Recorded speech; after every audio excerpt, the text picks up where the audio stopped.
আজকের অনলাইন ক্লাসে সবাইকে স্বাগত জানাচ্ছি। আশা করি সবাই ভালো আছো। আমার পরিচিতিটা দিয়ে নিচ্ছি। আমি শ্রী চয়ন চক্রবর্তী, প্রভাষক রাষ্ট্রবিজ্ঞান, শ্রীমঙ্গল সরকারি কলেজ। আজকে অনার্স থার্ড ইয়ারের একটি ক্লাস নিয়ে আমি তোমাদের সামনে এসেছি। কোর্সটা হচ্ছে approaches to the study of politics, এবং এই কোর্সের এলিট থিওরি নিয়ে আজকে আমরা একটু আলোচনা করতে যাচ্ছি। প্রথমেই আমরা একটু জেনে নেই এলিট থিওরি সম্পর্কে জানার আগে যে আসলে এলিট জিনিসটা আসলে কি। এলিট থিওরির যে মূল কথা, সেই মূল কথাটাই হচ্ছে সাধারণত পলিটিক্যাল গ্রাউন্ডে আমরা দেখতে পারি যে একটা সংখ্যালঘু শ্রেণী সব সময় একটা বৃহত্তর জনগোষ্ঠীকে শাসন করে থাকে। এটা আমরা যে কোনো রাষ্ট্রের দিকেই তাকাই না কেন, আমরা কিন্তু এইখানে এই একই স্ট্রাকচার, একই ফরম্যাট কিন্তু আমরা পৃথিবীর প্রত্যেকটা রাষ্ট্রে কিন্তু দেখতে পাবো, যে প্রত্যেকটা রাষ্ট্রেই একটা সংখ্যালঘু শ্রেণী সংখ্যাগুরু শ্রেণীটাকে শাসন করে থাকে। অর্থাৎ মাস পিপুলের সংখ্যা থাকে অগণিত, কিন্তু আমরা যদি পলিটিক্যাল গ্রাউন্ডের এলিট শ্রেণীর দিকে তাকাই তাহলে সেইখানে আমরা মুষ্টিমেয় একটা শ্রেণী দেখতে পাই, যাদেরকে সংখ্যালঘু শ্রেণী হিসেবে আমরা আখ্যায়িত করতে পারি। তো এলিট থিওরির মূল ফোকাস পয়েন্টটা হচ্ছে এই জায়গাতেই, যে কিভাবে এই সংখ্যালঘু শ্রেণীটা সংখ্যাগুরু শ্রেণীকে কিভাবে শাসন করে থাকে, এইটাই হচ্ছে এলিট থিওরির মূল ফোকাস পয়েন্ট। তো প্রথমে আমরা এলিট সম্পর্কে একটু ধারণা নেয়ার চেষ্টা করি। এমনিতে যদি আমরা সাধারণভাবে আমরা কমন সেন্স থেকে এলিটকে যদি বিশ্লেষণ করতে চাই তাহলে আমরা বলতে পারি যে আমরা তাদেরকেই আসলে এলিট হিসেবে চিহ্নিত করে থাকি, যারা সমাজে রাষ্ট্রে একটা বিশেষ ক্ষমতা যাদের হাতে আছে। সেইটা হতে পারে রাজনৈতিক ক্ষমতা, সেটা হতে পারে অর্থনৈতিক ক্ষমতা। মূলত এই দুইটা গ্রাউন্ড থেকেই আসলে এলিটকে খুব সহজে আমরা চিহ্নিত করতে পারি। একটা গ্রাউন্ড হচ্ছে পলিটিক্যাল গ্রাউন্ড, আর একটা গ্রাউন্ড হচ্ছে অর্থনৈতিক বা ইকোনমিক গ্রাউন্ড। যেখান থেকে মানে স্ট্যাটিস্টিক্যাল অ্যানালাইসিসের মাধ্যমে আমরা এলিটকে চিহ্নিত করার একটা সুযোগ এখানে আছে।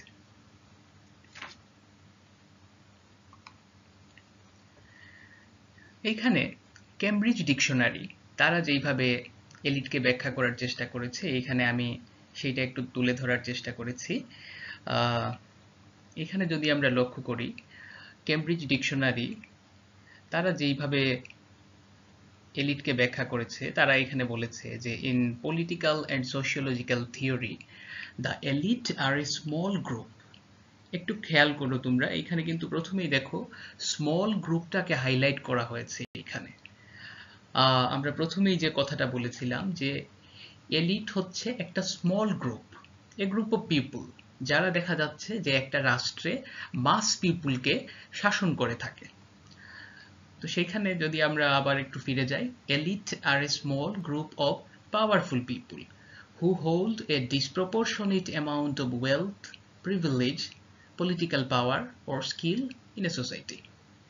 অর্থাৎ আমরা যদি একটু আন্ডারলাইন করা ওয়ার্ডগুলোর দিকে যদি একটু তাকাই তাহলে আমরা দেখতে পাই যে এলিটরা হচ্ছে একটা small group of powerful people, অর্থাৎ তাদের হাতে কিন্তু ক্ষমতা থাকে। রাষ্ট্রবিজ্ঞানের যে মূল যে ফোকাস পয়েন্ট অর্থাৎ ক্ষমতা, সেই তারা কিন্তু ক্ষমতাবান লোক। এবং এইখানে আমরা দেখতে পাচ্ছি যে disproportionate amount of wealth, privilege, political power or skill. Disproportionate amount অর্থাৎ সমানুপাতিক নয়, অসমানুপাতিক। অর্থাৎ মাস পিপুলের থেকে অধিক পরিমাণে তাদের হাতে সম্পদ থাকে, তারা অধিক পরিমাণে সুযোগ সুবিধা ভোগ করে থাকে বা পায়, পলিটিক্যাল পাওয়ার থাকে, রাজনৈতিক ক্ষমতা থাকে, অথবা অন্য কোনো স্কিল। এবং এই বিষয়গুলোর মাধ্যমেই তারা এলিটে পরিণত হয় বা এলিট ক্লাসে জায়গা করে নেয়। সুতরাং আমরা যদি প্রথমে যেইভাবে আমরা দেখেছিলাম সেই জিনিসগুলাই দেখা যাচ্ছে যে এখানে ফুটে উঠছে, যে এলিটরা হচ্ছে মূলত একটা স্মল গ্রুপ অফ পাওয়ারফুল পিপুল, যাদের হাতে একটা ডিসপ্রপোর্শনেট অ্যামাউন্ট অফ ওয়েলথ থাকে, প্রিভিলেজ, পলিটিক্যাল পাওয়ার এবং স্কিল। এছাড়া এখানে আরেকটা সংজ্ঞা আমি অ্যাড করেছি। এখানে দেখা যাচ্ছে যে এখানে এলিটকে বলা হচ্ছে ডিসিশন মেকারের জায়গা থেকে এখানে দেখা হচ্ছে। এখানে বলা হচ্ছে যে elites are the decision makers of the society whose power is not subject to control by any other body in the society।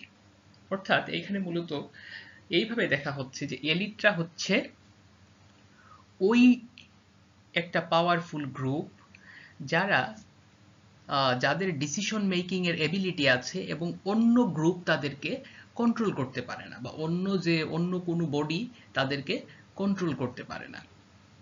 অর্থাৎ তারা একটা বিশেষ ক্ষমতায় কিন্তু ক্ষমতাশালী হয়ে থাকে, এবং তখনই এই গ্রুপটাকে আমরা এলিট বলতে পারি।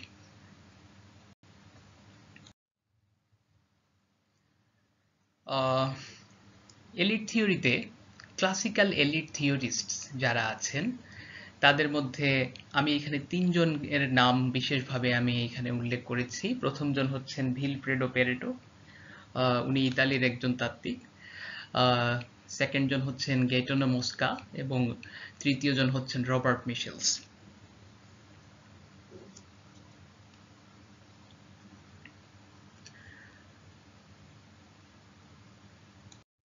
থার্ডটা হচ্ছে ইকোনমিক অ্যাপ্রোচ, এবং ফোর্থটা হচ্ছে ইনস্টিটিউশনাল অ্যাপ্রোচ।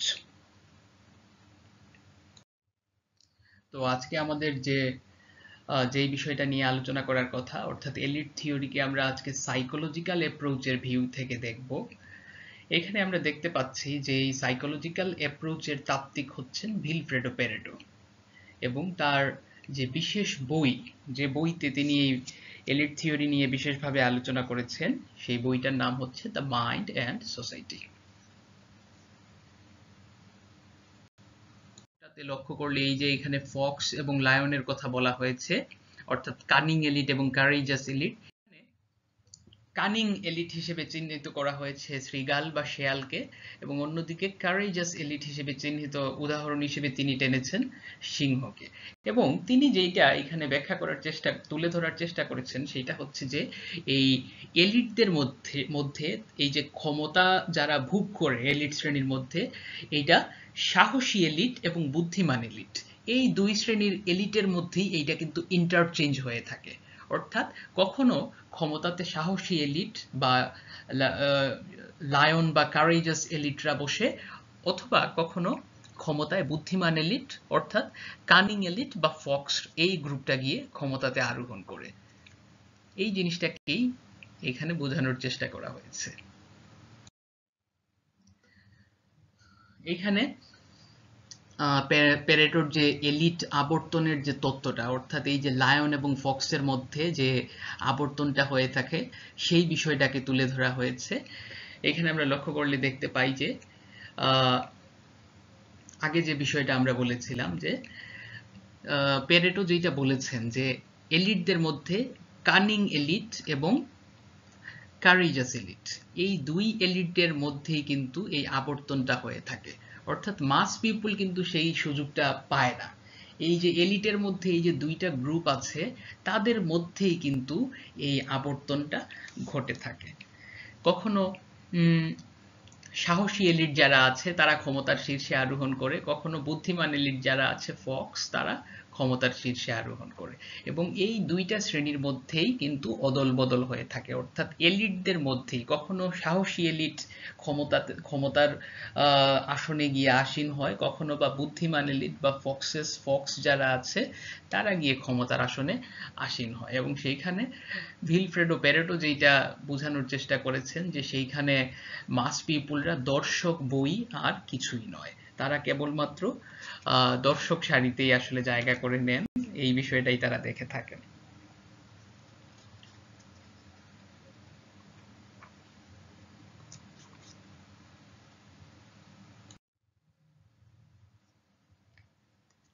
এইবার আমরা ভিলফ্রেডো প্যারেটোর এলিট ক্ষমতার আবর্তনের যে বিষয়টা সেইটাকে এখানে একটু বোঝার চেষ্টা করব।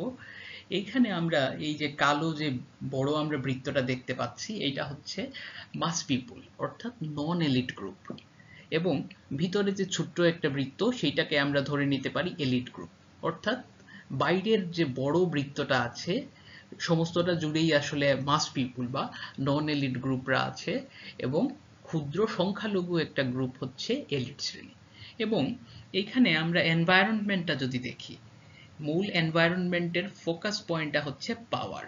সব দিকেই কিন্তু আমরা পাওয়ারটাকে দেখতে পাচ্ছি, এবং এইখানে আমরা দেখতে পাচ্ছি যে এই গ্রুপটা কিন্তু এইখানে এলিটরাই গিয়ে কিন্তু এইখানে পাওয়ার ক্ষমতাটার স্বাদ গ্রহণ করছে। মাস পিপুল কিন্তু সেইখানে দর্শক ছাড়া আর কিছুই নয়। আবার এইখানে যখন আবার এলিটের মধ্যে সার্কুলেশনটা হচ্ছে, এলিট আবার মাস পিপুলের মধ্যে মিশে যাচ্ছে, সেইখান থেকে আবার এই গ্রুপটাই আবার কিন্তু ক্ষমতার স্বাদ নিচ্ছে বা ক্ষমতায় আরোহণ করছে। অর্থাৎ এই চিত্র থেকে যে বিষয়টা পরিষ্কারভাবে বোঝা যায় সেইটা হচ্ছে যে মাস পিপুলের মধ্য থেকে ক্ষুদ্র একটা গ্রুপ, যাদেরকে আমরা এলিট বলে থাকি, তারাই কিন্তু এইখানে ক্ষমতায় আরোহণ করে। এবং আবার তার মাস পিপুলের মধ্যে যখন তারা আবার কোনো না কোনোভাবে ধরে নিতে পারি এখানে এরা যদি লায়ন হয়, হয়তো লায়নরা এখানে ক্ষমতায় আরোহণ করলো। আবার এইখানে ফক্স গ্রুপ যারা আছে তারা হয়তো আবার এইখানে সেই লায়ন গ্রুপের কোনো দুর্বলতার সুযোগকে কাজে নিয়ে তারা আবার মাস পিপুলের মধ্য থেকে তারা আবার শক্তিশালী বা স্ট্রেনদেন হয়ে গেল, এবং তারা সেই সুযোগটা কাজে লাগিয়ে ক্ষমতায় আরোহণ করলো বা ক্ষমতার স্বাদটা নিল। অর্থাৎ ফক্স এবং লায়ন, অর্থাৎ কানিং এলিট এবং কারেজাস এলিট, এই দুই এলিট শ্রেণীর মধ্যেই কিন্তু বারবার ক্ষমতাটার আবর্তন হয়ে থাকে, এবং মাস পিপুল যারা সেইখানে তারা কিন্তু কেবলমাত্র এটার দর্শক বই আর কিছুই নয়। এছাড়া এইখানে প্যারেটো আরেকটা যে বিষয়ের দিকে দৃষ্টি আকর্ষণ করেছেন, অর্থাৎ তাহলে কি মাস পিপুলের মধ্য থেকে কখনো কি এই কেউ এলিট হতে পারে না? এই জায়গাটাকে ব্যাখ্যা করতে গিয়ে তিনি যেটা বলেছেন যে মাস পিপুল, অর্থাৎ এই যে কালো অংশ যেখানে আছে, যেটা আমরা দেখতে পাচ্ছি, এইখানে যে বৃহৎ জনগোষ্ঠী আছে তাদের মধ্য থেকে দেখা যায় অনেক সময় কিন্তু কোয়ালিটি সম্পন্ন মানুষের উৎপত্তি হতে পারে। এটা সিম্পল। মাস পিপুলের মধ্য থেকে অনেক বিখ্যাত মানুষের সৃষ্টি হয়েছে। আমরা যদি ইতিহাস আমরা ঘাঁটি, সেইটা কিন্তু সহজেই আমরা দেখতে পাই। আব্রাহাম লিঙ্কনের কথা আমরা বলতে পারি। তো এই ধরনের যখন দেখা যায় মাস পিপুলের মধ্য থেকে যখন কোনো যোগ্য মানুষ যোগ্য ব্যক্তি উঠে আসেন, তখন কিন্তু এই যে ছোট্ট যে এলিটের যে ছোট্ট গ্রুপটা আছে সেইখানে কিন্তু তিনি ঢুকে পড়েন, এবং তখন কিন্তু ওই মাস পিপুল থেকে তিনি কিন্তু সামহাও কোনো না কোনোভাবে কিন্তু আলাদা হয়ে যান, এবং এই এলিট গ্রুপের কিন্তু সদস্য হয়ে যান। এবং সেই ক্ষেত্রে দেখা যায় যে এলিটরাও কিন্তু তাকে সাদরে আমন্ত্রণ জানাতে পারে, অর্থাৎ তাদের মাস পিপুলের ওই ইয়েটাকে এলিট গ্রুপটা গ্রাস করে নেয়, এবং তখন কিন্তু দেখা যায় কোনো না কোনোভাবে তিনি মাস পিপুল থেকে একটু আলাদা হয়ে এই এলিট গ্রুপটাতে জায়গা করে নেন। এখানে প্যারেটো এই জিনিসটাকে এইভাবেই তুলে ধরেছেন।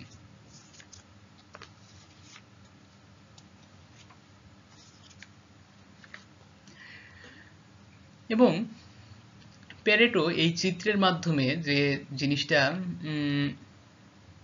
আমরা বুঝতে পারি এই চিত্র থেকে, সেইটা হচ্ছে যে যেহেতু এই অ্যাপ্রোচটা হচ্ছে সাইকোলজিক্যাল অ্যাপ্রোচ বা মনস্তাত্ত্বিক অ্যাপ্রোচ, অর্থাৎ সাধারণ মাস পিপুল যারা আছে বা সাধারণ জনগণ যারা আছে তাদের আসলে এমন একটা মেন্টাল সেটআপ বা মানসিক একটা অবস্থা চলে আসে যেখান থেকে তারা মনে করতে থাকে যে আসলে রাজনীতি নিয়ে বা ক্ষমতা নিয়ে চিন্তা করা বা ভাবার বা সেইটা প্র্যাকটিস করার সময় বা আগ্রহ তাদের নেই, এবং এই সুযোগটাই কিন্তু একটা সংখ্যালঘু শ্রেণী বা ছোট্ট একটা গ্রুপ সেই সুযোগটাকে কাজে লাগিয়ে ক্ষমতার শীর্ষে আরোহণ করে।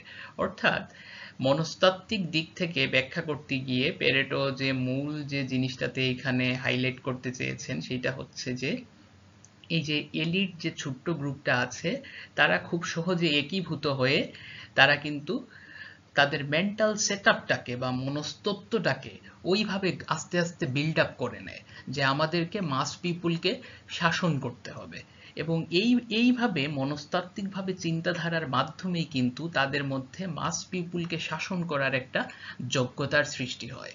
এবং অন্যদিকে মাস পিপল যারা আছে তারা কিন্তু রাজনীতি সম্পর্কে বা পলিটিক্যাল যে এনভায়রনমেন্ট আছে সেইটা টোটাল সম্পর্কে অনাগ্রহী থাকতে থাকতে এমন একটা অবস্থার সৃষ্টি হয় যে তাদের মনস্তত্ত্বটাই এইরকম হয়ে যায় যে রাজনীতি সম্পর্কে, পলিটিক্যাল এনভায়রনমেন্ট সম্পর্কে তারা একটা নিস্তেজ একটা ভাব দেখায়। আমরা যখন পলিটিক্যাল কালচার পড়ব তখন সেইখানে আমরা পেরোকিয়াল পলিটিক্যাল কালচার নামে একটা জিনিস দেখবো। অর্থাৎ প্যারোকিয়াল পলিটিক্যাল কালচারটা হচ্ছে এইরকম যে জনগণ রাজনীতিতে অংশগ্রহণের আগ্রহটাকে একবারে হারিয়ে ফেলে, এবং এই সুযোগটাই কিন্তু ছোট্ট একটা গ্রুপ কাজে লাগায়।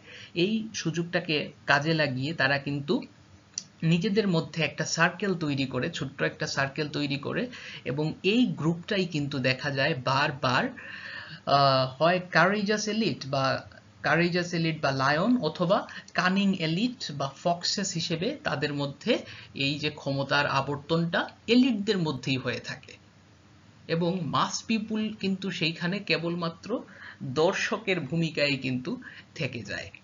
অর্থাৎ একবারে মুদ্রা কথা যেইটা, বা একবারে সামারি যদি আমরা টানি, তাহলে আমরা এইটাই বলতে পারি যে সাইকোলজিক্যাল অ্যাপ্রোচটা আমাদের মূলত এই জায়গাটাতেই আমাদের আকর্ষণ করছে যে এই এই যে মাস পিপুলের যে মনস্তত্ত্ব বা মাস পিপুলের যে মানসিক অবস্থাটা এবং এলিটদের যে মানসিক অবস্থাটা, এইটা পুরাপুরি দুইটা বিপরীত জায়গায় অবস্থান করে। অর্থাৎ মাস পিপুল চেষ্টাই করে না ক্ষমতাতে যাওয়ার, তাদের মধ্যে মানে আকর্ষণই থাকে না, বা তাদের মধ্যে ওই চেষ্টাটাই থাকে না। অন্যদিকে এলিট গ্রুপটা ওই সুযোগ নিয়ে তাদের মনস্তত্ত্ব বা তাদের মানসিকতাটাকে এমনভাবে তৈরি করে যে তারাই বারবার ক্ষমতায় আরোহণ করে।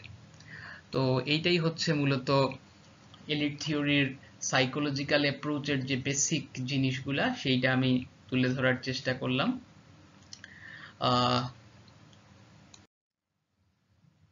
আজকের ক্লাস এইখানেই শেষ করছি। ধন্যবাদ সবাইকে। সবাই ভালো থাকবে এবং সবাই সচেতন থাকবে, অন্যকে সচেতন রাখবে এবং স্বাস্থ্যবিধি মেনে চলবে। সবাইকে ধন্যবাদ।